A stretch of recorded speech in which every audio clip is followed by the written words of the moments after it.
मध्ये मध्ये मध्ये मध्ये उपकथा या देवी भागवतामध्ये सातत्याने फक्त आपल्या लक्षात ठेवावं लागतं आपल्याला की कुठे आपण कथा सुरू केलेली आहे आणि त्याच्यामध्ये ते दृष्टांत देण्याकरता व्यासांनी या भागवतामध्ये वेगवेगळ्या उपकथा पुष्कळ दिलेल्या आहेत. पण मुळामध्ये पहिला कथा सुरुवात कुठे होते की हयग्रीवाची कथा सुरू झाली, नंतर व्यासांच्या पुत्राची गोष्ट आली. आता मुळात तो चर्चा सुरू झाली, पण मध्ये नारद मुनी येऊन भेटल्यामुळे हे देवी भागवताचे वेगवेगळे विषय दोघांच्या मध्ये चर्चा सुरू झाली. म्हणून मग या वेगवेगळ्या कथा इथे भागवतामध्ये येतात. मग विष्णूंचा महात्म्य, मग मधुपेटवांचा कसा नाच झाला ते आलं. आता या महर्षी व्यासांनी ठरवलं की आपल्याला पुत्र पाहिजे, म्हणून या महर्षी व्यासांनी जाऊन तपश्चर्या करायला सुरुवात केली आणि तपश्चर्या करून करायला लागल्यानंतर सगळ्या ब्रह्मांडामध्ये सगळ्यांना चिंता निर्माण झाली की महर्षी व्यास काय तपश्चर्या करतायत आणि कोणासाठी करतायत, कशासाठी करतायत, काय त्यांना पाहिजे. इंद्राला सुद्धा प्रश्न पडला की व्यास का तपश्चर्या करतायत, काय त्यांना एवढं पाहिजे आपल्याला, म्हणून ते तपश्चर्या करतायत. तेव्हा मग या इंद्रांनी प्रश्न कोणाला विचारायचा म्हणून इंद्र गेले भगवान शिवांकडे, महादेवांकडे. त्यांना विचारलं की देवा आम्हाला सांगा हे व्यास का तपश्चर्या करतात. ते म्हणाले काही नाही, ते चिंता करू नकोस, म्हणजे त्यांची इच्छा वैयक्तिक आहे आणि त्यांना पुत्र व्हावा या हेतूने ते तपश्चर्या करतात. मग ते म्हणाले अहो ते खूप तपश्चर्या होते, आधीच त्यांनी खूप तपश्चर्या केली, ते चिरंजीव आहेत, ज्ञानी आहेत, सगळं काही आहे, कशाला त्यांना एवढ्या वेळा तपश्चर्या करतात, जाऊन त्यांची कामाला पूर्ण करा. विनंती केली महादेवांना. मग शंकर कैलासावरून निघाले आणि जिथे तपश्चर्या व्यास करत होते तिथे आले आणि या व्यासांना शंकरांनी दर्शन दिलं. आणि मग व्यासांच्या समोर प्रगट झाल्यानंतर म्हणाले व्यासा उठ, आता कशाला तपश्चर्या करतो, तुझी काय इच्छा आहे म्हणे, मी द्यायलाच आलेलो आहे म्हणे तुला. आणि मग व्यासांना भगवान शंकरांनी महादेवांनी आशीर्वाद दिला की तुला पाहिजे तसा उत्तम पुत्र जन्माला येईल, तू काय काळजी करू नको. आशीर्वाद दिला आणि ते गुप्त झाले आणि तो पुत्र असा असेल की तो पुत्र ज्ञानी पण असेल, तेजस्वी पण असेल आणि सर्वात महत्वाचं म्हणजे तुझी कीर्ती सर्वत्र ब्रह्मांडामध्ये तो वाढवणारा मुलगा होता. आणि या शंकरांच्या आशीर्वादाने कृष्णांची कथा सांगणारे, श्रीमद भागवत सांगणारे शुकदेव यांचा जन्म झाला. हे कोणाच्या आशीर्वादाने, शंकरांच्या आशीर्वादाने. शुकदेवांनी कथा कोणाची सांगितली तर कृष्णांची, म्हणजे विष्णूंची कथा सांगितली. मग याच्यावरती व्यासांना अत्यंत आनंद झाला आणि या शुकदेवांचा जन्म कसा झालेला आहे तो ऐकून घ्या. हे व्यास महर्षी आपल्या आश्रमामध्ये आले, त्यांनी तपश्चर्या संपली, आता आपल्याला मुलगा होणार. आता मुलगा होणार तर आता लग्न तर झालं, बायको कुठे आहे, संसार कुठे आहे, मुलगा होईलच कसं. विचार करतायत किंवा काय करता येईल. ते म्हणले जाऊ दे, आता देवाने आशीर्वाद दिले तर होईल म्हणे काहीतरी, तर आपण चिंता करत बसायची, आपण आपला तर यज्ञ करायला लागूया. मग यज्ञ करताना ते अरणी आणि मंथन तुम्ही बघितलं असेल कधी की मंथन करतात आणि त्यातनं अग्नी उत्पन्न होतो घर्षण करून. तर ते जी खालचा जो बेस असतो लाकूड त्याला म्हणतात अरणी आणि वरचं एक उभं लाकूड असतं त्याला दोरी लावलेली असते त्याला म्हणतात मंथा. तर या दोघांचं घर्षण केलं जातं आणि त्यातनं अग्नी निर्माण होतो. होमाला अग्नी असा निर्माण करावा म्हणून सांगितलं, कारण अग्नी हा गुप्त रूपाने त्या पिंपळामध्ये राहतो, म्हणून ती खालची जी अरणी असते ती पिंपळाची असते आणि वरचा जो त्याचा शंख असतो तो पण पिंपळ असतो. मुळामध्ये जर का त्या झाडामध्ये ते अग्नी चैतन्य नसेल तो कुठलं तरी झाड कशालाही घासून त्याचा अग्नी निर्माण होत नाही. ते चैतन्य मुळात असावं लागतं. पण अग्नी हा गुप्त रूपाने पिंपळाच्या झाडामध्ये राहतो. म्हणून पिंपळाचं कधी फांदी तोडलेली, झाड तोडलेलं जर का तुम्ही बघितलं तर ते पांढरं पण असतं आणि गुलाबी पण असतं, अग्नीच्या रंगाचं पण असतं. लाल असते ना पिंपळाची साल, तर ते सगळं अग्नितत्व आहे. त्यामुळे त्या पिंपळाचं लाकूड घर्षण करून त्यातनं तो अग्नी निर्माण केला जातो आणि मग मोठा तो कुंडामध्ये स्थापन केला जातो आणि व्यास लागले त्या याच्या कार्याला.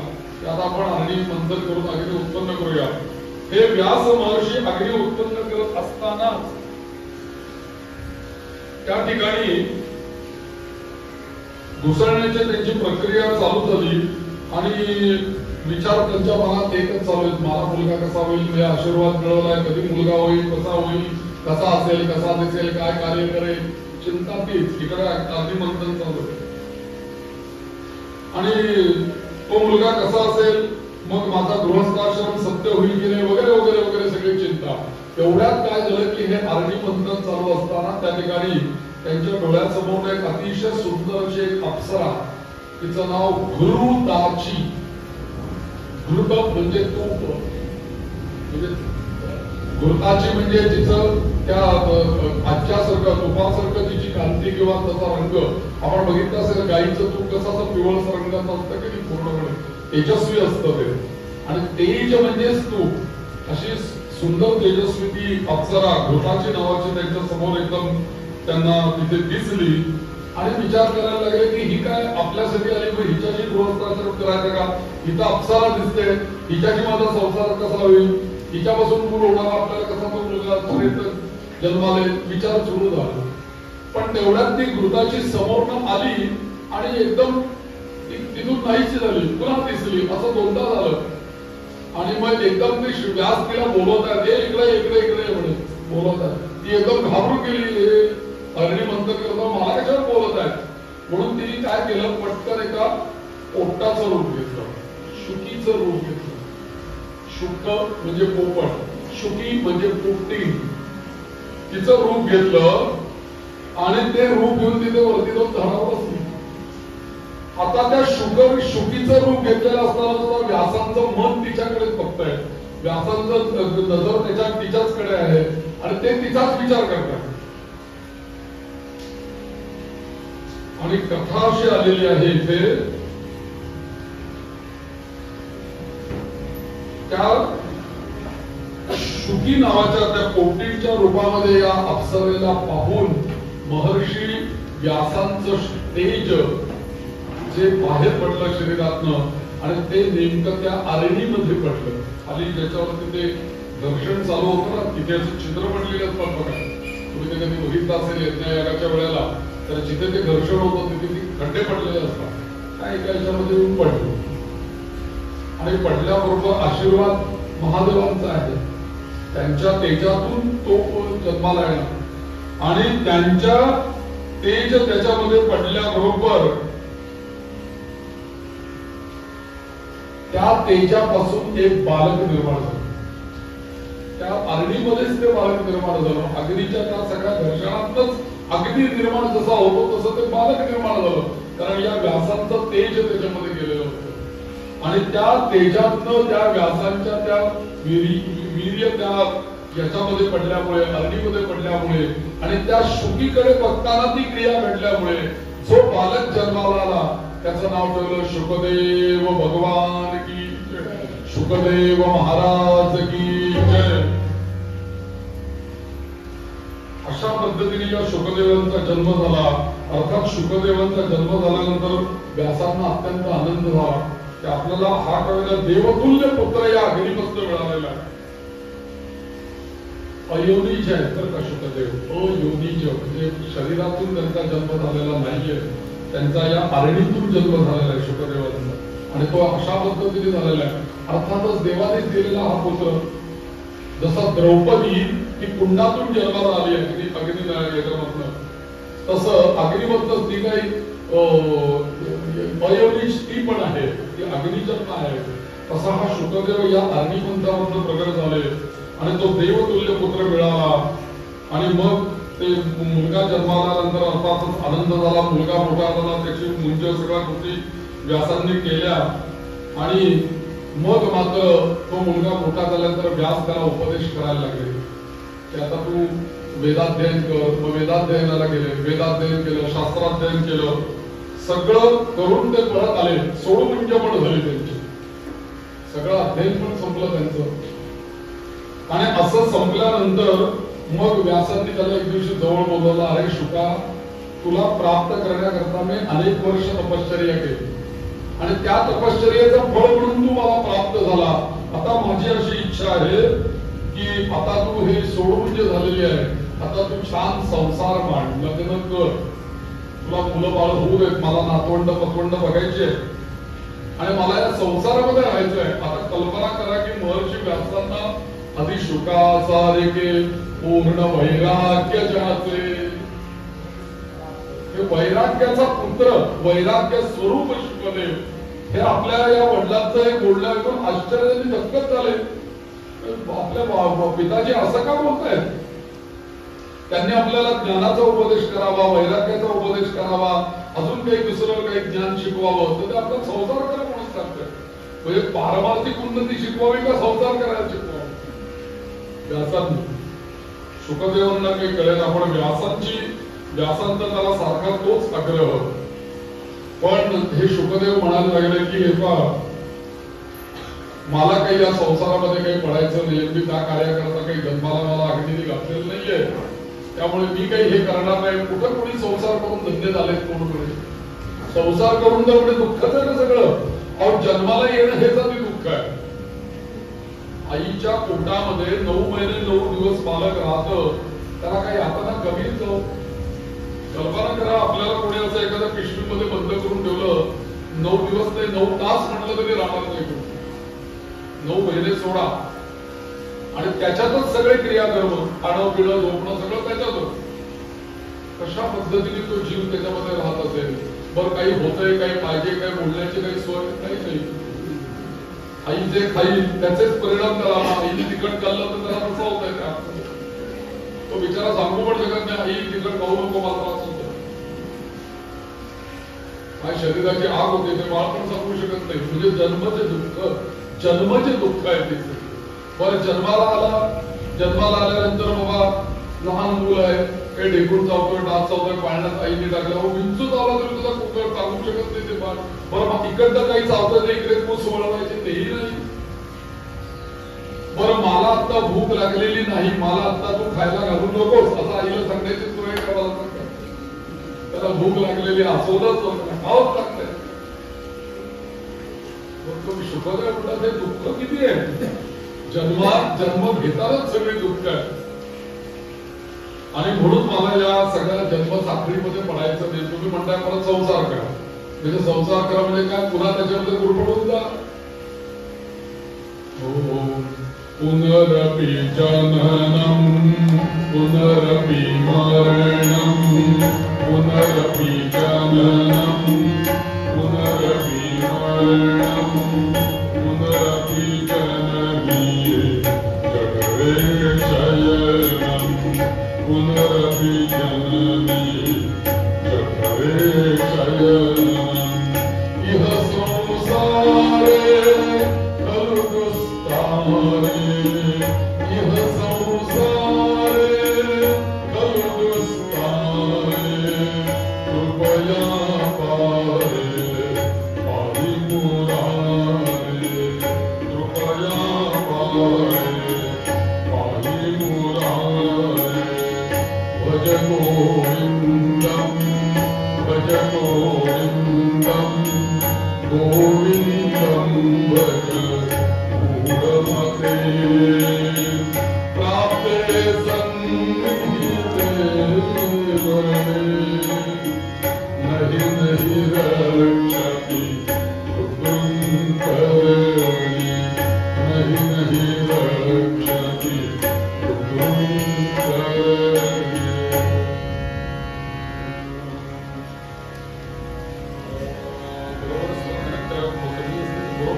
अशा शुकदेवांचा सगळी चर्चा मी ही काही आता या शुकदेवांना कोणीतरी चांगला उपदेश केला पाहिजे. म्हणून व्यास महर्षी म्हटले की एका म्हणून तुला संसार करायचा आहे ना, मी का असं तुला म्हणतो तर नीट लक्षात घे. मी तुला असं म्हणत नाही की तू मुक्त होऊ नकोस, तू साधना करू नकोस, पण टप्प्याटप्प्याने तू मुक्त हो ना. ठीक आहे, तुला संसारामध्ये अडकून राहावंसं वाटत नाही, तू संसार करून त्यातनं मुक्त हो. कमळाचं पान कसं पाण्यामध्ये असतं, पण ते बाहेर काढल्यानंतर त्याच्या पाण्यापासून मुक्त असतं. काही फळांच्या बिया त्या चिक्कूची बी त्याच्या आतमध्ये असते, बाहेर काढल्यानंतर ती त्याला कुठलाही त्याचं येत. पण सीताफळाची बी मात्र तशी नाही, बाहेर काढल्यानंतर किती वेळा हे केलं तरी काहीतरी राहतच आहे त्याला. तर असा संसारही होऊ शकतो आणि क्रमशः माणसाची उन्नती या प्रपंचामधनही होऊ शकते आणि एक दिवशी तो मुक्तीला जाऊ शकतो. म्हणून तो आधी मुंज झाली, सोड मुंज कर, त्यानंतर लग्न कर, त्यानंतर संसार कर, त्यानंतर मुलं होऊ देत, त्यानंतर म्हणजे पहिला तुझा ब्रह्मचर्य आश्रम होऊ देत, नंतर गृहस्थ आश्रम होऊ देत, मग वानप्रस्थ आश्रम आणि मग संन्यास घे. टप्प्याटप्प्याने झालं पुढे, एकदम कशाला संन्यास पाहिजे. आणि खरं तर हळूहळूच माणसाने एक एक आसक्ती या संसारामध्ये केली पाहिजे. आपल्या या सगळ्या गोष्टींची टिंगल खूप लोकांनी आणि नको त्या आता या व्हॉट्सअपवर काय काय वाचायला मिळत असतं, म्हणून वाचवायचं की नाही हा प्रश्न पडतो. आपणच आपल्या सगळ्या व्रतवैकल्यांची आणि उपासाची सगळ्या उपास तापासाची टिंगल गवळ्या करत असतो. आता काय उपास केला तर उपासाची मिसळ, काय भगवान तो उपवास म्हणजे काय, त्याच्यात उपासाची मिसळ कशी काय असू शकते आणि काय काय. पण मला काय म्हणायचंय, उपवास करणं याचा अर्थ उप म्हणजे जवळ आणि वास याचा अर्थ राहणे, अंतर पाहिजे आपण त्या भगवंताच्या जवळ राहणे हा उपास आहे. एकदम जर का आपल्याला या संसारातनं मुक्त व्हायचं झाले तसं कोणालाच संसार सोडवणार नाही. एकदम जर का आपण रोज अन्न खातोय त्याच्यापासून आपल्याला एकदम हे बाबा काही करू नको, तर पथ्य पाळणं सुद्धा कठीण होतं की नाही. मग आपल्याला कितीतरी व्रतवैकल्य अशी दिलेली आहे की नक्त करा. तुम्हाला नाही ना बाबा दोन्ही वेळ उपवास ठेवा एकादशी सारखा, मग काय करा, सुरुवातीला एकदा भोजन करा. नक्त म्हणजे एकदा दुपारी तरी भोजन करा, नाही तर रात्री तरी भोजन करा. म्हणून सोमवारचा उपास कसा आहे, दिवसभर उपास करायचा, संध्याकाळी सोडायचा. चतुर्थी कशी आहे, दिवसभर उपास करायचा, चतुर्वेदीला सोडायची. सुरुवातीला असा उपवास करा. नंतर मग एकादशीचा उपवास. एकादशीचा उपवास करताना दशमीला संध्याकाळी कमी खायचं नाहीये, एकादशीला पूर्ण खायचं नाहीये, द्वादशीला उपवास सोडायचा. एवढा वेळ आपल्याला राहण्याकरता तयारी व्हायला पाहिजे ना मानसिक. ती कशी होणार. समजा आपल्याला एकदा जमलं, दोनदा जमलं, 4 महिने आले चातुर्मास, एक गोष्ट एखादी चहा प्यायचा नाही, 4 महिने तरी चहा प्यायला असं होऊ शकेल की नाही. एकदम चहा सोडा जमलं कोणाचाच सुटणार नाही, पण निदान उपवास आहे, आज मी चहा घेणार नाही. त्या निमित्ताने त्याच्यापासून आपण डिटॅच होतो, वेगळे होतो, त्यातली आपली आसक्ती कमी होते. लक्षात घ्या, हे उपवास तापास हे काही त्याच्यामध्ये जर का आपण मनोविज्ञान जर का आपण त्यातला अभ्यास केला तर आपल्या लक्षात येईल की आपल्या पूर्वजांनी आपल्या शारीरिक मानसिक या सगळ्याचा विचार करून याची रचना केलेली आहे. आपले सण वार व्रत वैकल्य याचा सगळा आपल्या मनाशी संबंध आहे. आणि हळूहळू हळूहळू हे व्रत उपवास करता करता आपण याच्यातनं हळूहळू मुक्त होतो. आता कधीच मुक्त होणार नाही, कधी गायबच करून ठेवलेलं आहे. कारण कधी उपवास केलाच नाही, तर अन्नाचा त्याग कधी संभव होईल. म्हणून एकादशी करा. म्हणून एकादशीच्या दिवशी भात खाऊ नका. एक दिवस तरी तेवढा 15 दिवसात एक दिवस. तर असं तू क्रमाक्रमाने मुक्त हो ना. एक एक एक एक गोष्ट सोडून दे आणि हळूहळू तू संन्यास्त आश्रमापर्यंत जा आणि मुक्त हो. म्हणून याच्याकरता मी म्हणजे तुला आदर्श असं सांगतो की तू जनक राजापाशी जा आणि त्या जनक राजापाशी जा.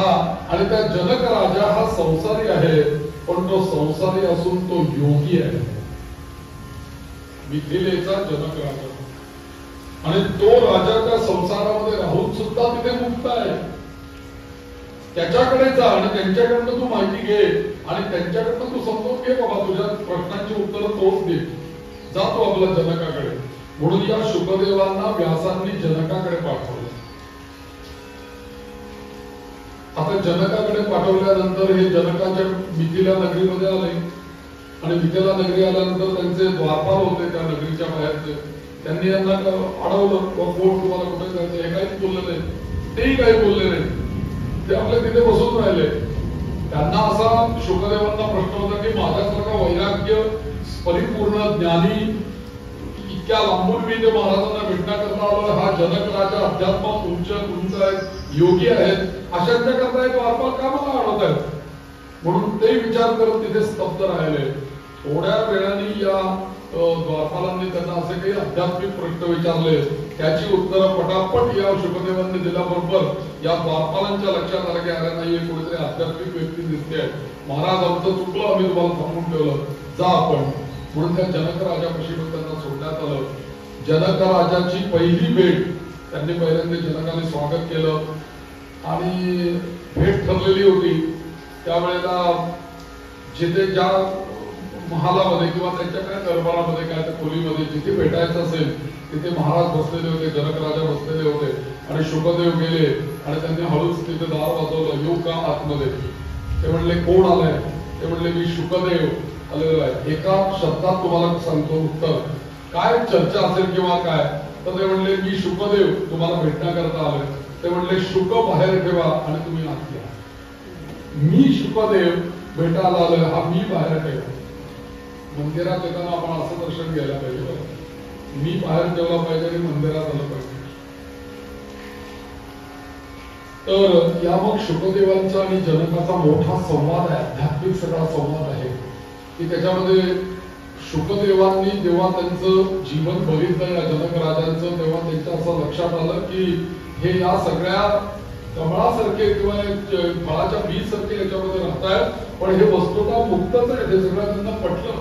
आणि सगळ्यात महत्वाचा शेवटचा उपदेश जो केलेला आहे किंवा चर्चेमध्ये केलेला आहे तो मनावरती उपदेश या जनकांनी या शुकदेवांना सांगितलेला आहे. या सगळ्याच्या कारणीभूत कोण आहे तर तुमचं मनच आहे. म्हणून आपल्याला सांगितलं की मन एव मनुष्याना कारणं बंध मोक्षयो. मनानेच सगळं आहे. मनात वाचेरे पूर्व संचित केले तया सारिके भोगणे प्राप्त झाले.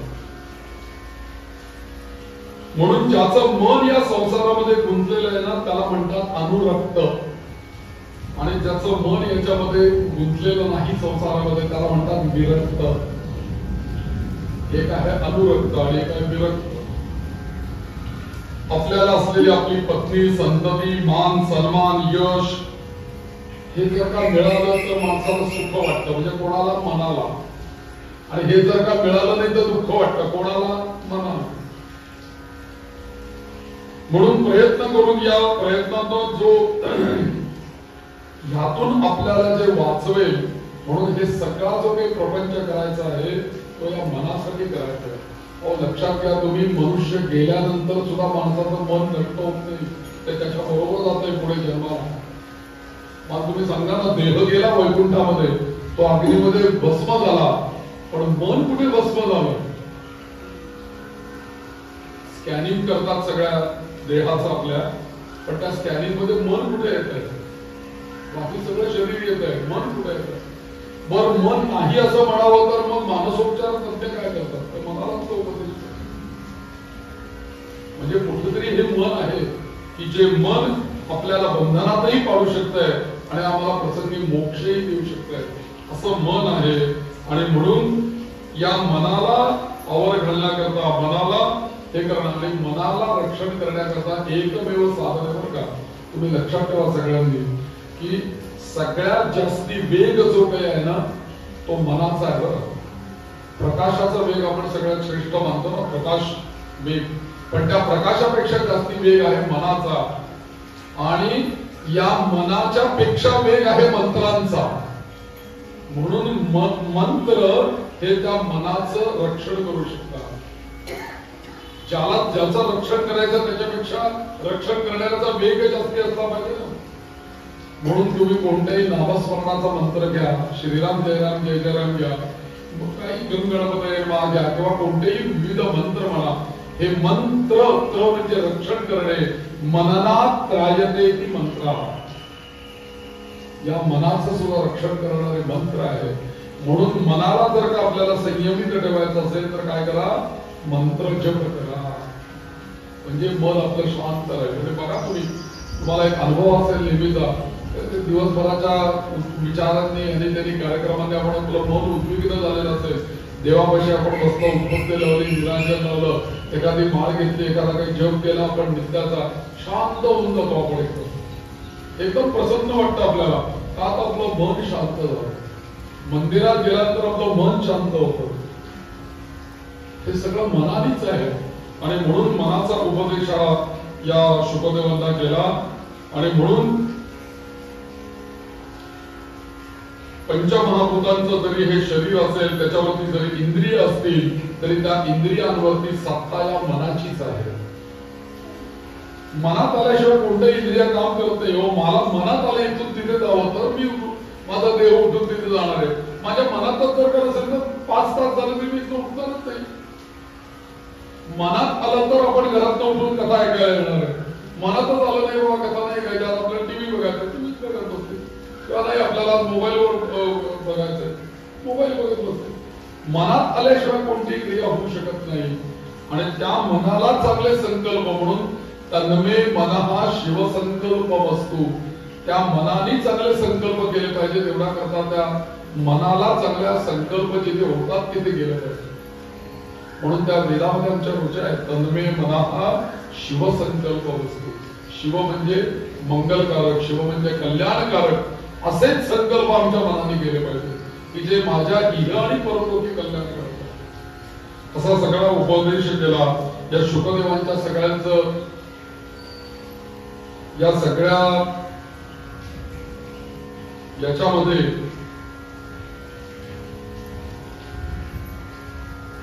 सुख आणि दुःख दोघांच्या गोष्टींचं सर्वात मोठं कारण म्हणजे मन आहे. त्याच्यानंतर जे निर्मळ होईल आणि मग सर्वत्र निर्मळच आहे. मनाचा चंचलपणा आणि अज्ञान या दोन्ही गोष्टींमुळे ते मलिन होतं. ते चंचल असल्यामुळे आणि अज्ञान असल्यामुळे ते मलिन होतं.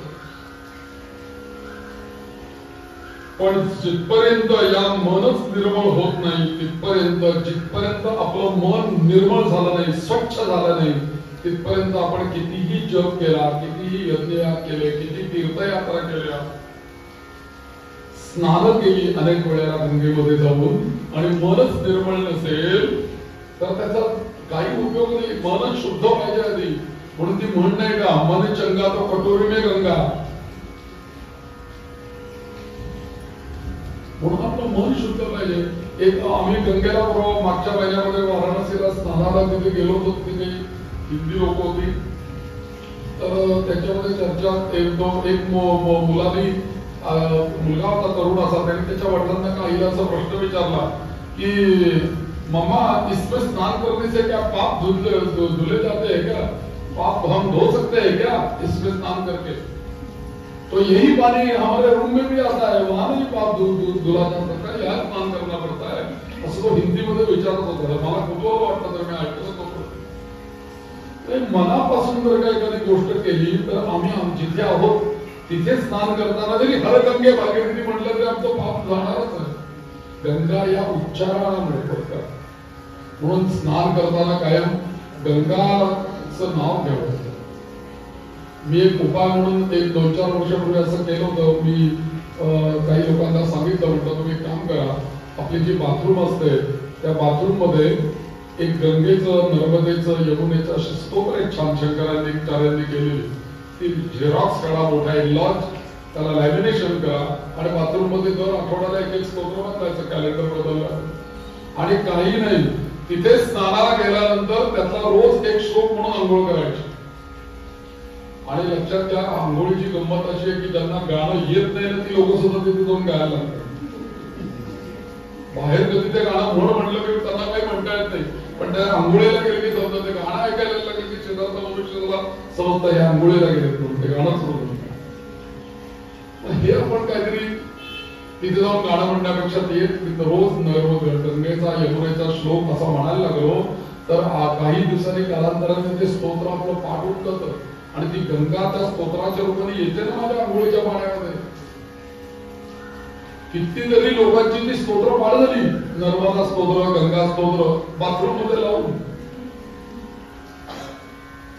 अन्नपूर्णा स्तोत्र लॅमिनेशन करून आपल्या ओट्यावर टांगून ठेवा. रोज एक श्लोक म्हणा, नित्यानंद करी वरा करी होऊन जाणार ना ते पाठ. एक श्लोक रोज, एक 18 श्लोक आहेत अन्नपूर्णाचे. 18 दिवसांनी परत पहिला श्लोक आणि पूर्ण स्वयंपाक होऊन तोच श्लोक म्हणत राहायचा, म्हणजे तो पाठ होऊन जातो. आज पहिला श्लोक, आज दुसरा श्लोक. या पद्धतीने जर काय केलं तर सहजगत्या आपलंही काम होईल, संस्कारही होतील, सगळ्या गोष्टी होऊन जातील. करण्यासारखी गोष्ट आहे आणि आपलं मन त्या वेळेला सुद्धा प्रफुल्लित राहील. म्हणून लक्षात घे की शेवटचं वाक्य मी तुला सांगतो की जिथपर्यंत मन निर्मळ नाही तिथपर्यंत कशाचा काही उपयोग नाही. म्हणून मन निर्मळ पाहिजे आणि हे तपोनिधे सुख बंधनाचं आणि मोक्षाचं कारण सुद्धा मनच आहे. आणि लक्षात घे की हा मन कसं आत्मा हा नित्य शुद्ध आहे, स्वतंत्र आहे, तो कधीही बंधनामध्ये पडू शकत नाही. मात्र मन तसं नाहीये. मन हे बंधनामध्ये पडू शकत. आत्म्याचा नाही, आत्मा मुक्तच आहे, शुद्ध नित्य शुद्ध. अहन्निर्विकल्पो निराकार रूपो, त्याला काही नाही. पण त्याच्या पुढचं हे जे मन आहे ते मात्र बंधनात पडू शकतं आणि मुक्तही होऊ शकतं. मला ते हिंदी गाणं फार ते आवडतं त्या मनावरती, या सगळ्या मनाच्या उपदेशावरती. मन कहलाए तोरा मन कहलाए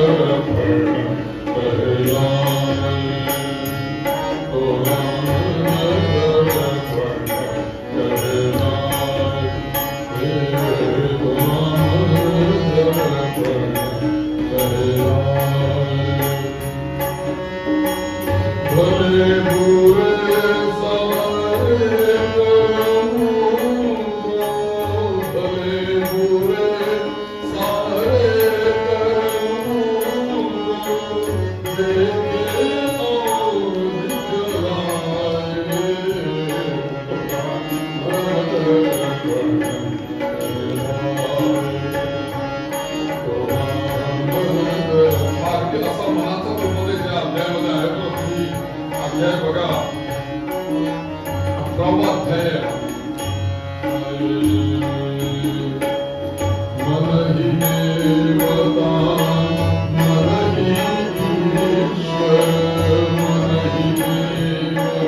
निश्चय केला की आता मला हे व्यासांनी सांगितलेलं, माझ्या पिताजींनी सांगितलेलं बरोबर आहे.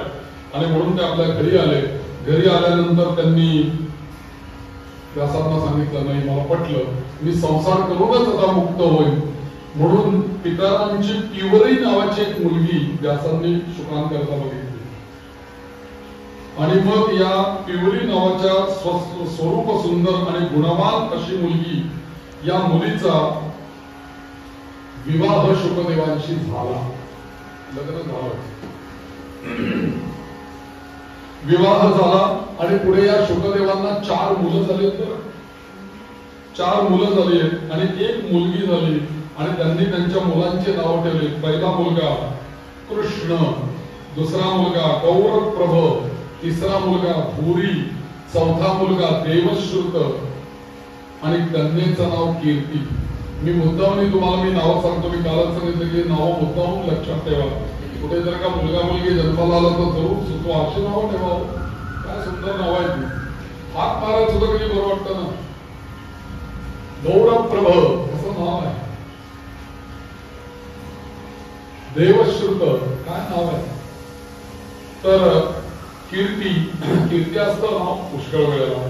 तर अशी त्यांना 5 मुलं झाली एकंदरीत. आणि मग नंतर पुढे या कन्येचाही विवाह, विभ्राजाचा मुलगा अनुभव, त्याच्याशी तिचा विवाह झाला. श्रीमान ब्रह्मदत्त नावाचा प्रतापी असा त्याला पुत्र झाला. राजा असूनही तो ब्रह्मज्ञानी होता, त्यालाही ज्ञान प्राप्त झाले, तोही योग साधनेला निघून गेला.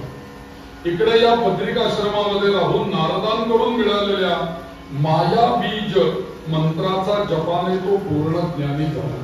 आता एक लक्षात ठेवायचं, इथून पुढे आज आणि उद्या, आता आजच्या कथेमध्ये अजून एकदा म्हणता येईल तो विषय, पण देवीची 3 बीज आहेत बरं का, की ज्याचा आपल्याला सातत्याने या देवी भागवतात उल्लेख येणार. त्यातला एक आहे माया बीज, एक आहे वाक बीज आणि एक आहे काम बीज. म्हणजे ही बीज कोणकोणती आहेत? पहिलं आहे वाक बीज, म्हणजे कोणतं? ऐं ऐं. दुसरं आहे काम बीज, ह्रीं ह्रीं ह्रीं. आणि तिसरं आहे क्लीं, माया बीज, क्लीं क्लीं क्लीं. ऐं ह्रीं आणि क्लीं या मंत्रांचा सातत्याने आता उल्लेख येणार आहे. तसं इथे सुद्धा उल्लेख आला की माया बीजाचा जप केला आणि त्यांचा उद्धार झाला. आणि इकडे शुकदेवांनी पण आश्रम सोडला, नंतर सगळा संसार पूर्ण झाला. रमणीय शिखरावर जाऊन ध्यानस्थ बसले, उत्तम सिद्धी प्राप्त झाली त्यांना. आणि सिद्धीच्या जोरावरती जसं तुकाराम महाराज सदैव वैकुंठाला गेले की नाही, तसंच हे शुकदेव एकदम उसळी मारून अवकाशामध्ये निघून गेले. आता महर्षी व्यास तर इथेच, कारण ते चिरंजीव आहेत. शुकदेव चिरंजीव नाहीये, हे चिरंजीव आहेत. यांना पुन्हा पुत्र शोक झाला. आता माझा मुलगा गेला, संसार केला, तिकडे डोंगरात तपश्चर्याला गेला, तिथून आकाशात निघून गेला, माझा मुलगा कुठे? शुका शुका शुका. आणि पुढे त्या मुलाचा उसळून तो आकाशामध्ये निघून गेला. आणि मग व्यासांना दुःख झालं. शुकाला ते सारखे हात मारू लागले, शुका शुका शुका शुकदेव विचार. पण त्याचा हात मारूनही काही उपयोग नाही. आणि व्यास खूपच अस्वस्थ झाला. आणि मग तेव्हा ज्यांच्या कृपेने तो मुलगा जन्माला आलेला होता, त्या शंकरांना त्यांची अवस्था बघवली नाही. त्याने माझ्याच आशीर्वादाने तुला हा मुलगा झाला. आता हा माझ्याच हिमालय पर्वतावर येऊन तो मुक्त झालाय, तरी हे व्यास त्याची चिंता करतात. झाला ना सगळा संसार, मुलं बाळ, त्याला नातू झाला, त्याचं लग्न झालं, त्या सगळ्या गोष्टी, तोही जावही मुक्त झाला त्यांचा, तरी सुद्धा यांना या मुलाची चिंता आहे. बघा कसा हे आहे. म्हणून या शंकरांना चिंता उत्पन्न झाली. आणि मग शंकर त्या ठिकाणी एकदम या व्यासांच्या समोर शोक करणाऱ्या प्रकट झाले. नमः शिवाय नमः शिवाय नमः शिवाय नमः शिवाय. आणि म्हणाले, महादेव म्हणतात व्यासांना काय, तू शोक करू नको, असा रडू नको, असं तू दुःख करू नकोस. तू एक काम करतो, तुला तर मीच मुलगा दिला होता ना, आता तो मुलगा तुला दिसत नाहीये देहारूपाने, मी तुला असं आशीर्वाद देतो की आजपासून तो मुलगा तुझ्या जवळच राहील, पण तो आता छाया रूपाने राहील. म्हणजे जिथे व्यास आहेत तिथे शुकदेव पण आहेत, पण व्यास महर्षी प्रत्यक्ष आहेत आणि छाया रूपाने शुकदेव त्यांच्याबरोबर होता. जसं सूर्याच्या बरोबर छाया आहे की नाही, तसं व्यासाच्या बरोबर छाया रूपाने हे शुकदेव सर्वत्र संचार करतात. आणि मग या व्यासांपासून पुढे सगळा कुरुवंशाचा विस्तार या भागवतामध्ये विस्तृत रूपाने आलेला आहे. कुरुवंशाचा विस्तार म्हणजे महर्षी व्यासांचा विस्तार, या कुरुवंशाचा विस्तार सांगताना राजा शंतनूची गोष्ट सांगितली. मग या राजा शंतनूला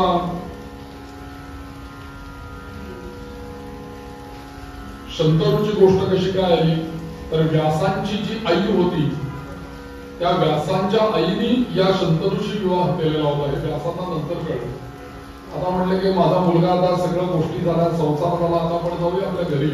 म्हणून व्यास आपल्या घराच्याकडे, म्हणजे जिथे त्यांचा जन्म झाला त्या द्वीपावरती गेले आणि तिथे आपल्या आईला बघायला लागले. आपली आई आहे कुठे? मत्स्यगंधा. तर त्यावेळेला ती कुठे तिथे दिसेना. म्हणून मग त्यांना नंतर कळलं की तिने शंतनूशी तिचा विवाह झालेला आहे. राजा शंतनूशी विवाह झाला. तिला त्या शंतनूपासून सत्यवतीला चित्रांगद आणि विचित्र वीर्य असे 2 पुत्रही झालेले आहेत. आणि मग पुढे दैवगतीनुसार हा शंतनू मरण पावला. भीष्मांनी त्याचं सगळं यथाविधी क्रियाकर्म पण पूर्ण केलं आणि नंतर स्वतः ज्येष्ठ पुत्र असूनही राज्यावर ते बसले नाहीत भीष्म. की आपल्याला माहिती भीष्मांची प्रतिज्ञा सगळी ती सगळी कथा याच्यामध्ये विस्तृत मांडलेली आहे की भीष्मांनी प्रतिज्ञा केली की मी विवाहही करणार नाही आणि या राज्याच्या गादीवरही बसणार नाही. आणि म्हणून पुढे अंबालिका यांची पण कथा येते. त्यानंतर पाराशर आणि ती मत्स्यगंधा यांची कथा, त्यातून व्यासांचा कसा जन्म झाला ही पण कथा याच्यामध्ये सांगितलेली आहे. आणि तिला मत्स्यगंधा का म्हणतात, त्याच्या आधी तिचा जन्म कसा झाला तर माशाच्या पोटी जन्म झाला. आकाशातून तेज घेऊन जाणारा ससाना पक्षी, त्याच्या तोंडातून ते तेज खाली पाण्यामध्ये पडलं. पाण्यामध्ये ही मासोळी होती, तिने ते तेज भक्षण केलं. त्याच्यानंतर तिला जुळं झालं, एक मुलगा आणि मुलगी. त्यातला जो मुलगा झाला तो राजाला नेऊन देण्यात आला. त्यांनी त्याचा सांभाळ केला, तो पुढे राजा झाला. आणि मुलगी जी होती त्या कोळ्याने सांभाळली. आणि तिच्या मत्सरी तिचं नाव मत्स्यगंधा, कारण तिला माशाचा सगळा तिच्या अंगाला वास येत असे म्हणून तिचं नाव तसं ठेवण्यात आलं. या सगळ्या गोष्टी विस्तृत रूपाने याच्यामध्ये आलेल्या आहेत. आणि मग वेदव्यासांचा जन्म कसा झाला, पराशर पुत्र. आणि मग त्या नौकेमधनं पलीकडे जाताना त्या नौकेमध्येच त्यांचा जन्म झाला. आणि त्या द्वीपावरती ती सोडून तिचं कौमार्यही तसंच राहिलं. आणि पुढे तिचा शंतनूशी विवाह झाला. त्या कथा आपण ऐकलेल्या आहेत पुष्कळ. आणि मग हे जन्माला आल्याबरोबर व्यास महर्षी त्या द्वीपावर थांबलेले तिथे, त्यांना लगेच मोठा देहही प्राप्त झाला. आणि ते चिरंजीवत्व पद त्यांना प्राप्त झालं. सगळीकडे ते संचार करू लागले. आणि मग तो भीष्मांचा जन्म कसा झाला हे पण सांगितलं. अष्टवसूंना दिलेला, अष्टवसूंनी फिरायला गेलेले असताना वसिष्ठ मुनींच्या याच्यामध्ये अष्टवसू गेले. त्यांनी तिथे कामधेनू गाय चोरली. म्हणून वसिष्ठांनी अष्टवसूंना शाप दिला की तुम्ही आता श्रेष्ठ वसू, तुम्ही नंदिनी नावाची गाय होती त्यांची, म्हणून त्यांनी शाप दिला की मृत्यू लोकावरती तुम्ही आता जन्माला जाल, म्हणून त्या अष्टवसूंना शाप दिला. आणि मग ते गंगेचं पुढे अवतरण. मग त्या सगळ्या अष्टवसूंनी विचार केला की आपल्याला पृथ्वीवर जायचंय तर जन्माला तर कोणाच्या कुठे जायचं. म्हणून ते सगळे आले शोधायला की कोणाच्या घरात जन्माला जायचं, कोणाच्या पोटी जन्माला जायचं. असं ते जंगलामध्ये त्या गंगेच्या किनाऱ्याने फिरत असताना ही गंगा त्यांना भेटली. आणि त्यांच्या असं मनात आलं की हीच सुंदर स्त्री आहे की हिच्या पोटी आपण जन्माला यायचं. आणि त्यांनी सगळा प्रसंग सांगितला की आम्हाला वसिष्ठांचा शाप मिळालेला आहे आणि तो शाप असा मिळालेला आहे त्यामुळे आम्हाला पृथ्वीवर जन्माला यावं लागणार आहे. तू आमच्यावर एक कृपा कर, एक काम कर, आमचा जन्म झाला की आम्हाला एकेकाला तू मुक्ती दे, आम्ही एक एक जण वरती निघून जाऊ. आणि अशा पद्धतीने पुढे या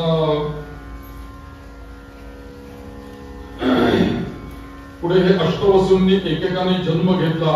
आणि त्या गंगा म्हणाली की तुमची जशी इच्छा आहे तसं होईल, तुम्ही काय काळजी करू नका. आणि मग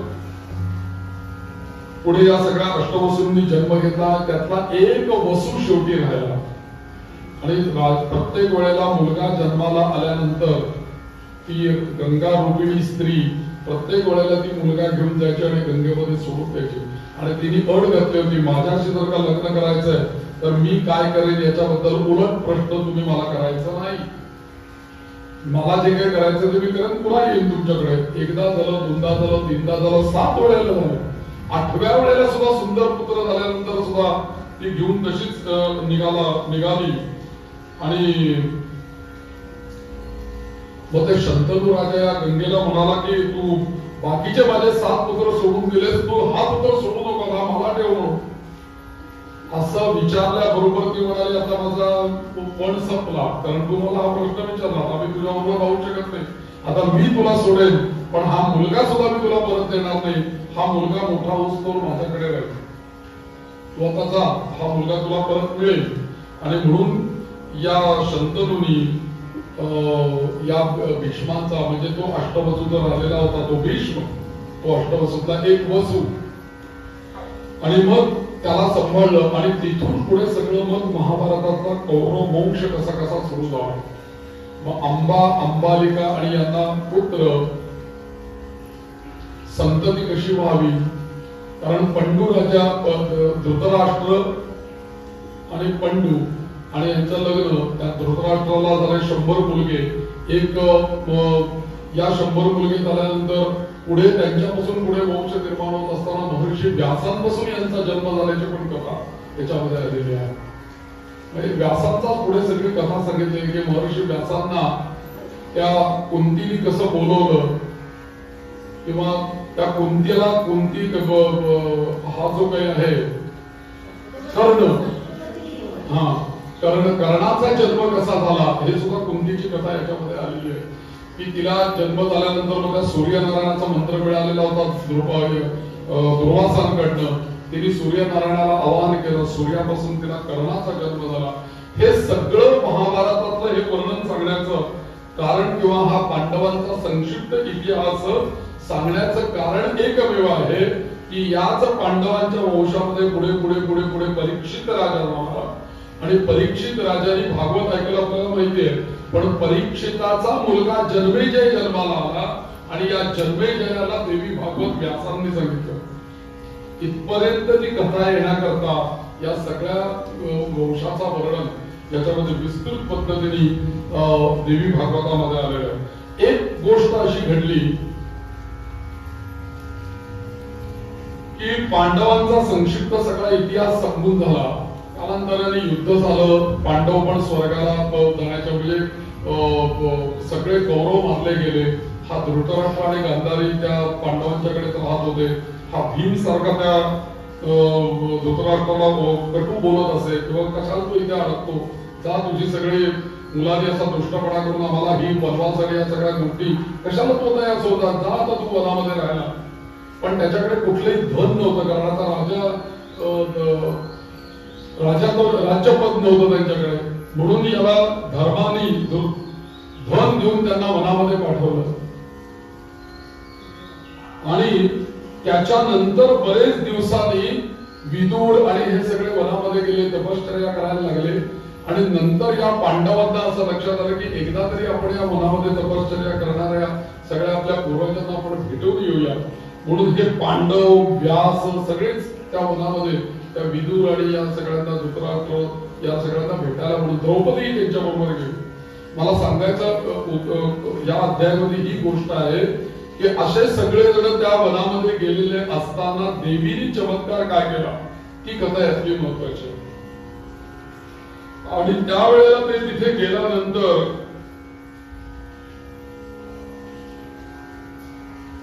गेल्यानंतर त्या वनामध्ये महर्षी व्यासही बरोबर होते. आणि संध्याकाळच्या वेळेला ते गंगेच्या किनारी त्यांनी स्नान वगैरे केलं आणि एकदम या कुंता माता, त्याच्यानंतर हे सगळे गांधारी या सगळ्यांना आपल्या पुत्रांची आठवण झाली.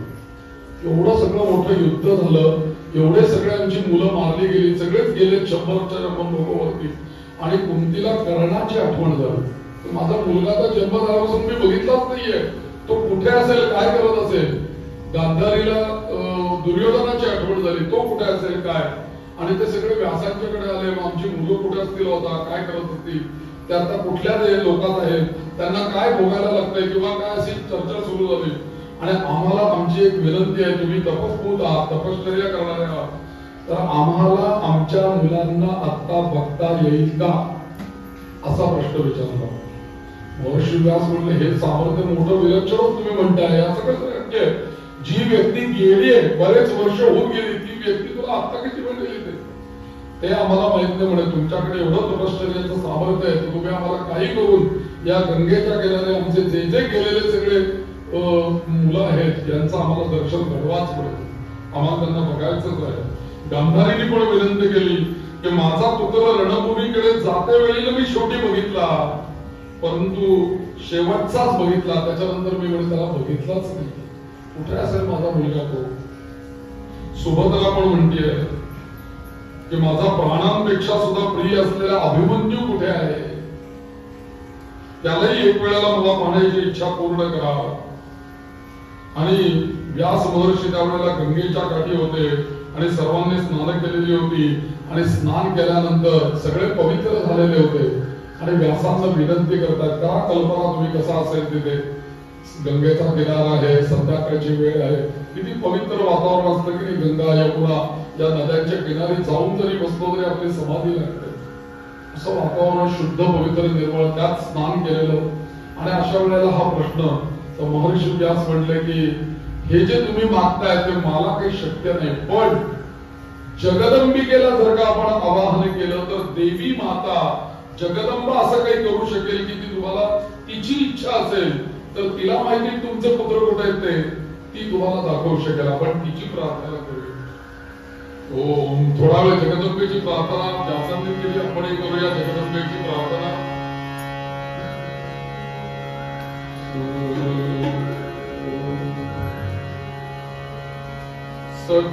सकलोद्धारिणी जननी शिवे, सकलोद्धारिणी जननी शिवे, सकलोद्धारिणी जननी शिवे. या सगळ्यांचा पांडवांचा प्रश्न किंवा यांचा व्यासांना विचारल्यानंतर या सगळ्यांचा उत्तर सकलोद्धारिणी असतो. देवी तुलाच माहिती आहे गेलेले जीव कुठे आहे, तूच आम्हाला दाखवू शकते, कारण तू या सगळ्या जगाचा उद्धार करणारी आहे. सकलोद्धारिणी जननी शिवे, आणि तूच जन्माला काढणारी पण आहे, उद्धार करणारी पण आहे, म्हणून आम्ही तुला आठवण करतोय. म्हणून सगळ्यांनी दोन मिनिटं सकलोद्धारिणी जननी शिवे,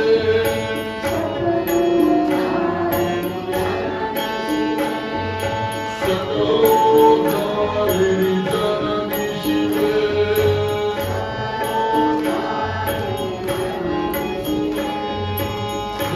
सकलोद्धारिणी जननी शिवे, सकलोद्धारिणी जननी शिवे,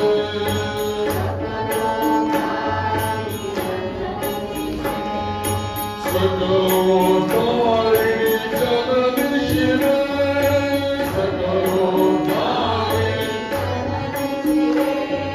सकलोद्धारिणी जननी शिवे,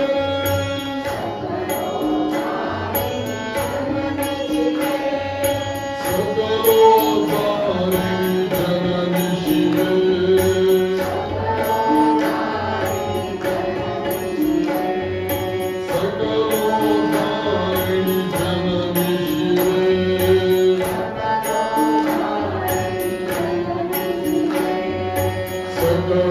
सकलोद्धारिणी जननी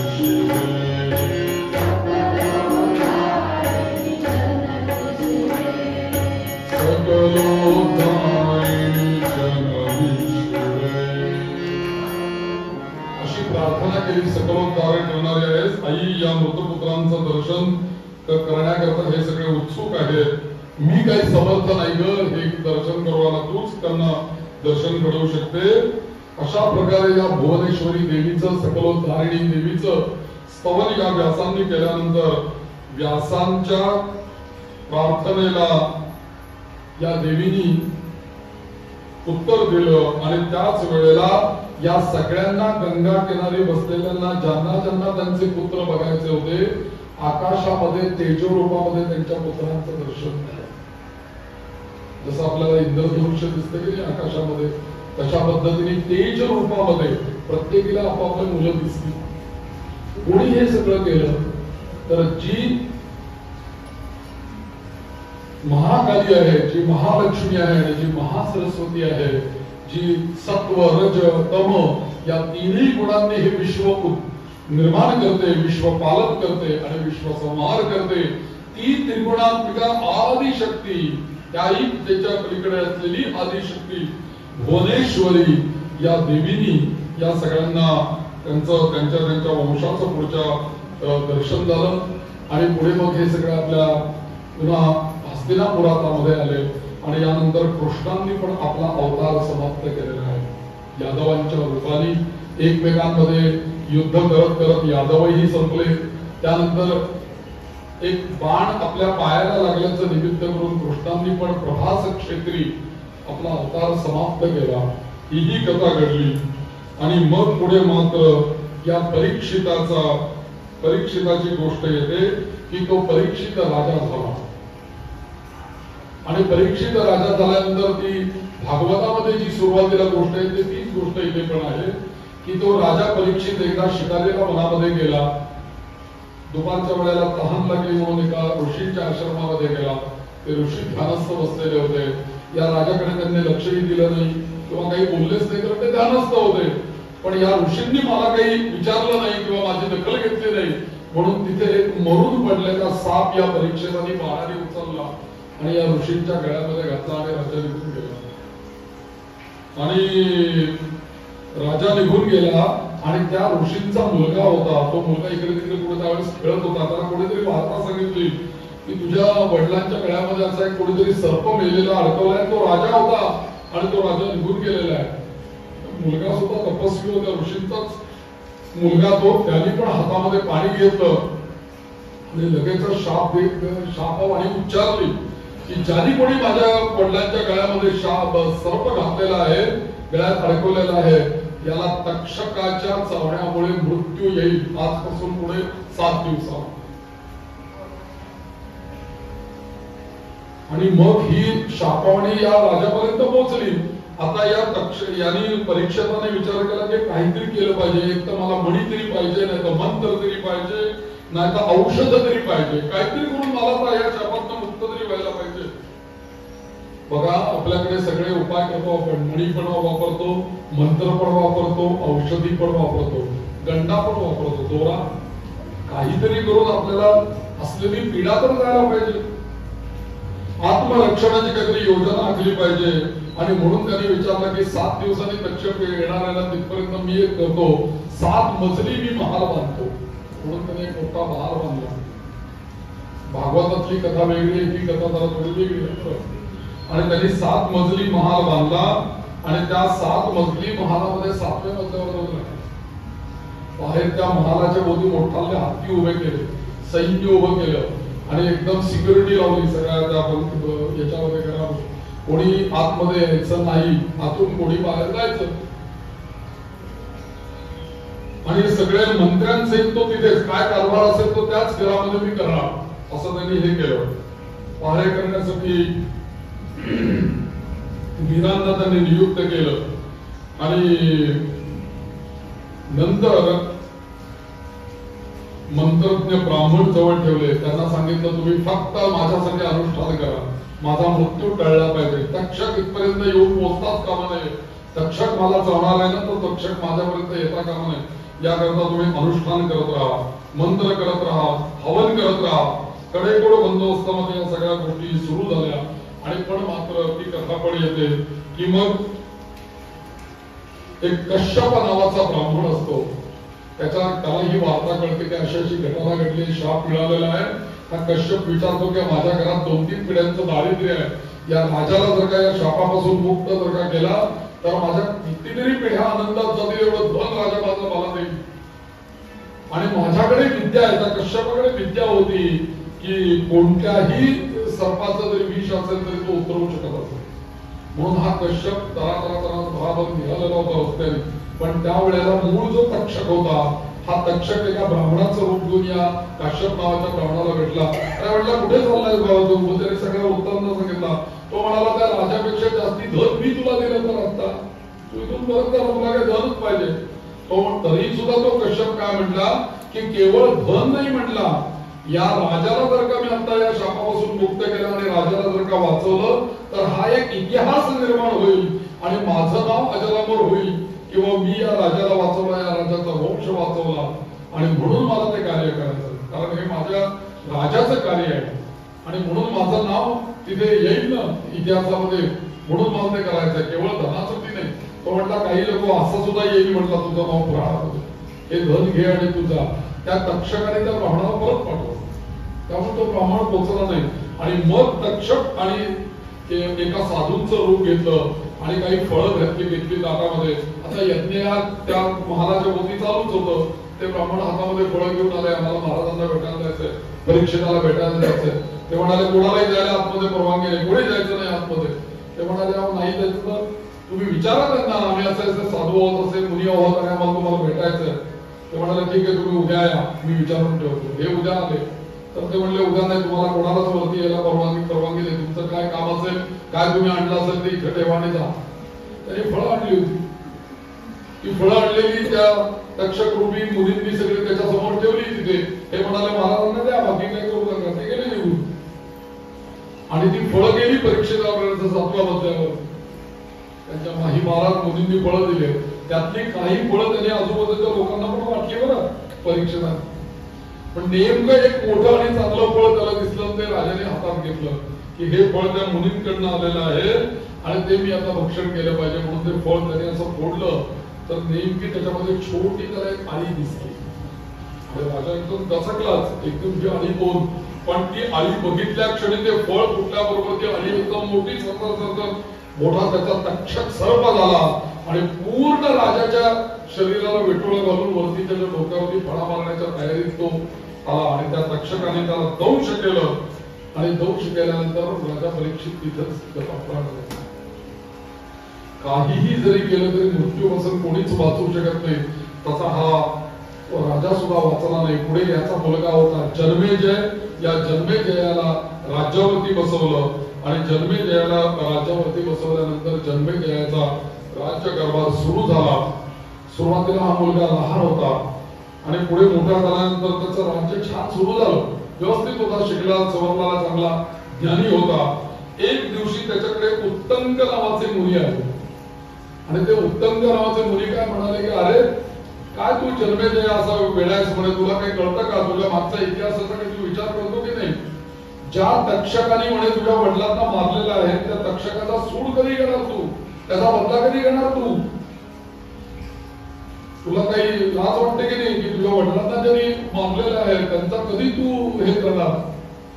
तो म्हणाला की मुनी मला काहीच माहित नाही असं तो विचारतो, एकदा अज्ञानी मला कसं तो बोलतो. तेव्हा या उत्तंगाने सगळ्या घटनाला वृत्तांत त्याला सांगितलं की अशा पद्धतीने तो तक्षक आला, त्याने तुझ्या वडिलांना दंश केला, तुझे वडील गतप्राण झाले. तुझ्या वडिलांना मारणारा दुसरा तिसरा कोणी नसून हा तक्षकच आहे म्हणून सांगितलं. आणि मग मात्र याच्या मूळ गोष्ट लक्षात आली आणि मग हा म्हटला की मी आता सर्पयज्ञच करतो. आणि लगेच त्यांनी ऋषींना बोलवलं सगळ्या आणि सगळ्या सर्पांना मी या यज्ञामध्ये आहुती देऊन संपवतो म्हणून त्यांनी सर्पयज्ञ सुरू केला. आणि हा सर्पयज्ञ सुरू करता करता तक्षकाची वेळ आली. तक्षकाने विचार केला आता आपल्याला कोण वाचवेल म्हणून तक्षक गेले इंद्रापाशी आणि इंद्रांच्या जाऊन त्या सिंहासनाच्या जवळ तक्षक उभा राहिला आणि मला वाचवा, मला वाचवा, इंद्रदेव मला वाचवा, हा आहुती देतोय, मलाही चावला गेली, यज्ञामध्ये आमचा वंश संपण्याची वेळ आली. इंद्र म्हणाले काही काळजी करू नको, माझ्या बरोबर तू थांब. आणि इकडे आहुती देणाऱ्या ऋषींच्या लक्षात आलं की तक्षक कुठे दिसत नाहीये, तर कोणीतरी अंतर्ज्ञाने पाहिलं की तक्षक हा इंद्राच्या बरोबर तिथे आहे. म्हणून ऋषी म्हणाले काही चिंता करू नका, इंद्राय तक्षकाय स्वाहा. इतकी वेळ आल्यानंतर लगेचच त्या ठिकाणी अगस्ती नावाचे मुनी येतात. अगस्तीने आस्तिक नावाचे मुनी येतात. आस्तिक म्हणून आस्तिक असं जरी नुसतं म्हटलं ना तरी आमच्याकडे पूर्वी लहानपणी आमचे आजी आजोबा मला सांगायचे की रात्री झोपताना काय म्हणायचं माहितीये, आस्तिक आस्तिक काळ भैरव असं म्हणायचं आणि मग झोपायचं. तुम्ही पण बघा रात्री झोपताना ना एक 5 वेळेला 11 वेळेला हा मंत्र जप करायचा आणि झोपायचं. याचा फायदा 2 होतात. एक तर आपल्याला सर्प येणारे, आपल्याला अपार्टमेंट संस्कृतीमध्ये कुठं कुठं सर्प येणारे काय, पण निदान विषयुक्त असे विचार आपल्या मनामध्ये येत नाहीत. अस्तिकांचा नाव घेतला म्हणून रात्री झोपताना आस्तिक आस्तिक काळ भैरव असं म्हणायचं. आणि काळ भैरव आपण झोपलेलो असताना दुष्ट शक्तींपासून आपलं रक्षण करणारी देवता काळ भैरव आहे. त्यामुळे पुढे आपल्याला निद्रा देवीचा पण मी मंत्र देणार आहे तुम्हाला सगळ्यांना, तो पण तुम्ही लिहून घ्या. तो आज नाही उद्याच्या कथेमध्ये येईल. रात्री बरेच लोकांना निद्रा नाशाचा हे आहे, निद्रा आली पाहिजे, झोप शांत लागली पाहिजे, त्याच्याकरता निद्रा देवीचा मंत्र आहे भागवतावर, तो मी तुम्हाला देणार आहे, तुम्ही लिहून घ्या. आणि रोज रात्री तो झोपताना त्याचा जप करत जा. तसा हा एक मंत्र बघा, आस्तिक आस्तिक काळ भैरव एवढं म्हणायचं रोज झोपताना. तर या आस्तिक नावाच्या मुनींनी ते सर्पयज्ञ चालू असल्याला थांबवला आणि या जन्मेजयाला उपदेश केला की बाबा हे तू चुकीचं काहीतरी कर्म करतोयस, अशाने म्हणे सगळे सर्प नष्ट होईल आणि तुला पाप लागेल, दोष लागेल, थांबवतो यज्ञ, हे काहीतरी वेळासारखं तू करू नकोस. आता बघा या जन्मेजयाने या उत्तंकांच्या सांगण्यावरून हा सर्पयज्ञ आयोजित केला. एवढा मोठा मंडप, एवढे मोठे ब्राह्मण, एवढं मोठं साहित्य सगळं जमा केलेलं, यज्ञ चालू, कुंड धडाधडा पेटलेली यज्ञातली, आणि एकदम यज्ञ थांबला. तो यज्ञ अपुराचा राहिला ना. पुरा कोण करणार तो यज्ञ? कुठलाही यज्ञ सुरुवात झाली की त्याची पूर्णावती होते, समाप्ती होते. ती पूर्णावती झालीच नाही या जन्मेजयाच्या यज्ञांची. आणि मग पुढे हा यज्ञ थांबवला आणि या महर्षी व्यास पुढे झाले आणि म्हणाले, जन्मेजया तू चिंता करू नकोस, तुझ्या वडिलांना मुक्ती पाहिजे ना म्हणे, तुझ्या वडिलांना मुक्ती देणारं मी तुला पुराण ऐकतो ते सांगतो ते तू ऐक, आणि जर का ते तू पुराण जर का व्यवस्थित ऐकलंस तर तुझे वडील मुक्तीला जातील. मग तो जन्मेजय विचारतो असं कोणतं पुराण आहे? तेव्हा ते सांगतात की देवी भागवताचा आजपासून श्रवण कर, एक देवी याग कर, देवी नवरात्र कर, हे सगळं केल्याने तुझ्या वडिलांना परीक्षित महाराजांना मुक्ती मिळणार आहे असं सांगितलं. आणि स्वतः महर्षी व्यास या शुक या जन्मेजयाला हे देवी भागवत सांगायला सुरुवात करतात. अशा पद्धतीने हे देवी भागवत या जन्मेजय, जसं राजा परीक्षिताला शुकदेवांनी भागवत सांगितलं तसं परीक्षिताचा मुलगा जन्मेजय याला प्रत्यक्ष व्यासांनी देवी भागवत सांगितलं. अशा पद्धतीने हे देवी भागवताचा विस्तार पुष्कळ आहे. उद्याही आपल्याला वेगवेगळे विषय याच्यामध्ये येणार आहेत. बहुतेक मला वाटतं उद्याच्या कथेमध्ये नवरात्र हा एक विषय आहे. काही काही विषय जे आहेत ना मी सांगता काही काही गोष्टी लिहून घ्या, पुन्हा पुन्हा काय येणार नाहीत, कारण आपण पुढे पुढे जाणार कथा सांगत. पण मुख्य गोष्टी ज्या आहेत ज्या देवी भागवतात आल्यामुळे त्या सप्रमाण आहेत ना, त्याच्यामध्ये काही बघण्याची आवश्यकता नाही. तर त्याप्रमाणे या जन्मेजयाचा यज्ञ थांबला. त्यानंतर महर्षी व्यासांनी कथा सांगायला सुरुवात केली आणि मग महर्षी व्यास त्याच्यानंतर कथा सांगतायत की ब्रह्मा, विष्णू आणि महेश या तिघांच्या कथेपासून सुरुवात होते. आणि तिघांना प्रत्येकाचं कार्य करायचंय. ब्रह्माला सृष्टी निर्माण करायची, पण कशी निर्माण करायची हा प्रश्न झाला.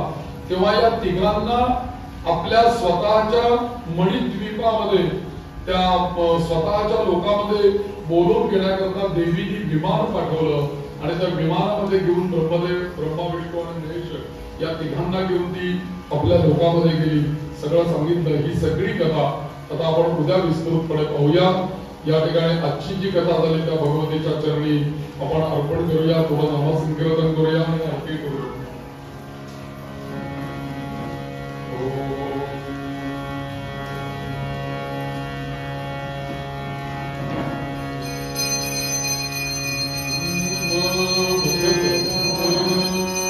दुर्गे की जय जय, दुर्गे की जय जय, दुर्गे की जय जय, दुर्गे की जय जय, दुर्गे की जय जय, दुर्गे की जय जय, पार्वती देवी दुर्गे की जय जय, पार्वती देवी दुर्गे की जय जय.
Thank you.